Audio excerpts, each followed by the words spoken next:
Auckland ਤੋਂ ਜਿਹੜੀ ਖਬਰ ਆ ਰਹੀ ਆ। 2 ਜਾਣਿਆਂ ਦੇ ਗੋਲੀ ਲੱਗੀ ਆ। ਕਹਿੰਦੇ ਵੀ ਜਿਹੜੇ ਯੂਐਸ ਕੋਸਟ ਗਾਰਡ ਦਾ ਉੱਥੇ ਬੇਸ ਆ, ਜਿਸ ਦੇ ਬਾਹਰ ਪ੍ਰੋਟੈਸਟਰਸ ਰੈਲੀ ਕਰ ਰਹੇ ਸੀਗੇ, ਜੀ, ਜੀ।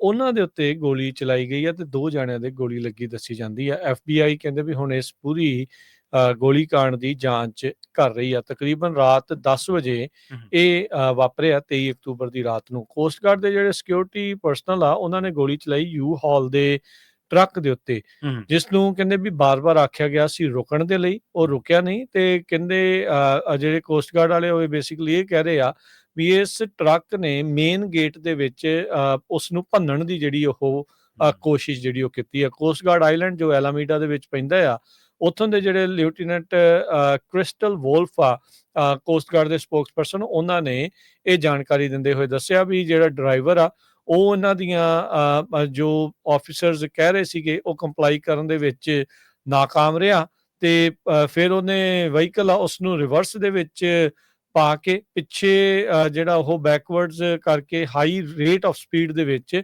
ਤੇ ਉਹਨਾਂ ਵੱਲ ਨੂੰ ਜਿਹੜਾ ਉਹ ਆ ਰਿਹਾ ਸੀ, ਜਦ ਉਹਨਾਂ ਨੇ ਉੱਥੇ ਗੋਲੀਆਂ ਜਿਹੜੀਆਂ ਚਲਾਈਆਂ। ਯੂ ਹਾਲ ਦਾ ਜਿਹੜਾ ਡਰਾਈਵਰ ਆ ਉਸ ਦੇ ਢਿੱਡ ਦੇ ਵਿੱਚ ਗੋਲੀ ਲੱਗੀ ਜਿਹੜੀ ਉਹ ਦੱਸੀ ਜਾਂਦੀ ਆ ਤੇ ਮੈਂਟਲ ਹੈਲਥ ਵੈਲੂਏਸ਼ਨ ਦੇ ਲਈ ਹੁਣ ਉਸ ਨੂੰ ਕਸਟਡੀ ਦੇ ਵਿੱਚ ਹਿਰਾਸਤ 'ਚ ਲੈ ਲਿਆ ਗਿਆ ਆ।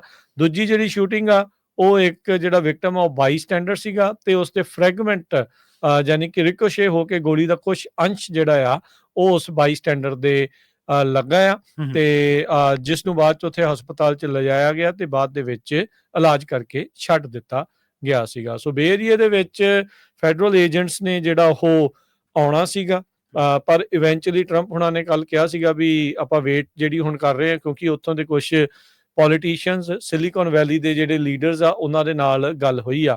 ਅੱਜ ਓਕਲੈਂਡ ਦੀ ਜਿਹੜੀ ਮੇਅਰ ਬਾਰਬਰਾ ਲੀ ਆ, ਉਹਨਾਂ ਨੇ ਇਹ ਬਿਆਨ ਦਿੱਤਾ ਆ ਵੀ ਜਿਹੜੇ ਆਈਸ ਦੀ ਐਕਟੀਵਿਟੀ ਇੱਧਰ ਹੋਣੀ ਸੀ, ਐਲਾਮੀਡਾ 'ਚ ਫੈਡਰਲ ਏਜੰਟਸ ਦੀ ਐਕਟੀਵਿਟੀ ਹੋਣੀ ਸੀ, ਉਹ ਹੁਣ ਰੁਕ ਗਈ ਹੈਗੀ ਆ।